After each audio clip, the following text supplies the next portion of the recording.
And right now we are following breaking news along eastbound I-90 shut down near North Bend because of another landslide. We're told 3 vehicles were caught up in the slide. No one was hurt, fortunately. From the state's WashDOT camera, you can see part of that massive backup that the slides created. WashDOT says there is no estimate yet on when the interstate might reopen. Right now we are seeing evacuations across western Washington. This is video from the Ording area where swift water rescue teams are pulling people to safety today. We have team coverage for you throughout the night. Our first alert weather team is tracking every change to keep you out of harm's way. Our field crews are bringing us up-to-the-minute updates on the ground as conditions change around the Sound to our north and to our south. We begin tonight with Drew Mickelson in Lewis County, where the Skagit River is at major flood stage right now. So, Drew, people living near that river, they're telling us they're pretty nervous right now. Yeah, really across Lewis County, that could be said. We are just off I-5 in Napavine. This is the Newaukum River, and it has been keeping folks from getting to their homes for a day and a half now. We were here yesterday when they were rescuing people with boats out of here. But the big concern today in Lewis County has been in the eastern part of the county, the communities of Randall and Packwood. That's where the Skagit River has been at major or moderate flood stage multiple times this week. Volunteers and county rescue crews helped dozens out of the flooded Cascade Peak camping area yesterday and today. There was another rescue in Randall this afternoon. Ron Goodyear has lived near the Skagit River for 50 years. He says this is one of the worst weeks he's seen, and yes, he's ready to move. I'm really tired of it. No, we're gonna have to try to find a way to. Problem is, you can't buy anything for what you can sell for. The Lewis County Emergency Management Director says if you're heading over Highway 12 White Pass tonight, call ahead, check the road reports. They've had to close down that highway several times, in some sections just one lane, but they have had a lot of water and debris over the road, and that is expected to continue to be a problem. Joyce? And what about the impact to I-5 through Lewis County? There were some exits closed yesterday, so what's the latest on that? Yes, they were closed all day up until about 10 or 11 last night. They did reopen those. Luckily, the Newaukum River, while it's still causing problems in neighborhoods, it is not causing problems along the highway. So I-5 is wide open, and so are the exits tonight. All right. In Lewis County, Drew, thank you. We have an update now to that water rescue in Lewis County that we brought you as breaking news yesterday live on King 5. Rescuers pulled one family to safety along the Newaukum River as their home near Napavine was inundated. Firefighters rescued 6 people, including 2 children, along with 4 pets. I think for most of us, it's about keeping safe and just keeping our families safe. But these guys, I mean, what more can you say? They're incredible. Yeah, I really appreciate everything that they do, and they save my family.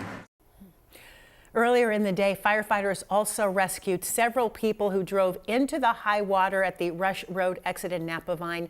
One person had to be rescued by smashing out their window. Emergency officials in Skagit County are telling 75,000 people to prepare to evacuate at a moment's notice. Historic rainfall could threaten an aging dike system on the Skagit River. Our North Bureau Chief Eric Wilkinson joining us live now from its banks. What is happening there this hour, Eric? Well, you can't see it in the dark at home, but I can tell you this river is rising quickly. There are a lot of concerns about that tonight. The officials are telling everyone within the 100-year floodplain to prepare to evacuate in less than 24 hours. This as crews are out keeping a very close eye on the section of the dike that has them very nervous. Crews build a 4-foot berm on a low spot in this more than 100-year-old diking system that helps protect 100,000 people in the Skagit Valley. 1,200 tons of crushed rock spread as quickly as possible with the rain falling and the river rising. It's very much a race against time. We've got about 1,000 feet, 1,200 feet to go here. The Skagit River could see its highest levels in modern history, predicted to crest at 4 a.m. on Thursday in Concrete and in Mount Vernon at 4 a.m. Friday, both expected to set records by several feet. I'm confident this will be either a record or near record flood. Dike District 1 Commissioner Jason Vanderkoy is comfortable the system can handle the river at 38 feet, but this storm is pushing it to more than 41. We can do all we can with sandbags and bring in the material, but you know, that when that river wants to do something, it's just It's out of our control. Just assure myself and everybody around me that, we'll do our best to make sure everything's okay. Schools in Mount Vernon, Burlington, and Concrete are all canceled for tomorrow. The next 24 hours critical here. Live in Mount Vernon, Eric Wilkinson, King 5 News. And Eric, you mentioned the diking system there is more than 100 years old. So what kind of shape is it in? That's a good question. We asked that question today. They told us that the last catastrophic event here where part of the dike blew out was 35 years ago, and there have been significant improvements since then, but still this flood is going to push these dikes to their limit and quite possibly beyond. As you saw on that piece, they're comfortable with the river getting up to about 38 feet. This is going to be nearly 4 feet higher than that. So again, crews will be out here throughout the night and the morning, keeping a close eye on this, looking for any sorts of cracks, any sorts of bubbles, any sorts of boils, they call them. And as soon as they see anything like that, they're going to call in extra help and start immediate evacuations. We'll have to wait to see. Hopefully they will hold. Thank you so much, Eric. Well, before we continue our flood coverage, we do want to check in with Perella Lewis, the latest conditions outside and what's expected through tonight, Perella. Yeah, I'll tell you, we're just going to get more and more rain, and those rivers will continue to rise. We've now got about 30 rivers currently actively flooding, and a lot of those, unfortunately, are in moderate flood stage, or high flood stage, I should say. As we take a look, we are still connected to this atmospheric river, still funneling in a lot of that moisture from Hawaii. As we take a look, notice Seattle not getting as much rainfall. In fact, the South Sound was hit the hardest over the past couple of days, but that is shifting. It will now be the North Sound. So the Skagit River you just saw is expected to experience some significant flooding. This, by the way, these flood watches will go at least through Friday, may be extended. The expected record levels are listed here. These are just a few, but Skagit near Mount Vernon of particular concern. The flood stage is only 28 feet. We are expected to be 42 feet or above that. So just know several rivers of concern there.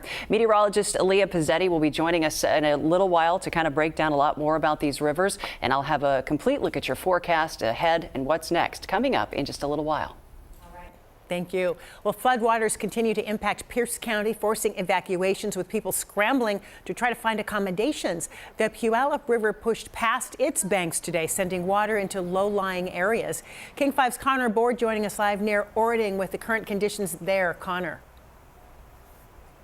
Well, Joyce, rescue crews pulled multiple people to safety here at this RV park near Orting. Now you can see behind me the water is still rushing through this RV park from the Puyallup River, and there are several RVs still here stuck in the water. Now swift water teams rescued 7 people from the RV park. Pierce County deputies rushed here after 911 calls reported people trapped by the water. The Puyallup River spilled over this morning, sending floodwater racing through the park, and hours later it is still dangerously high. Some RV owners moved out early, but others were forced to abandon their homes.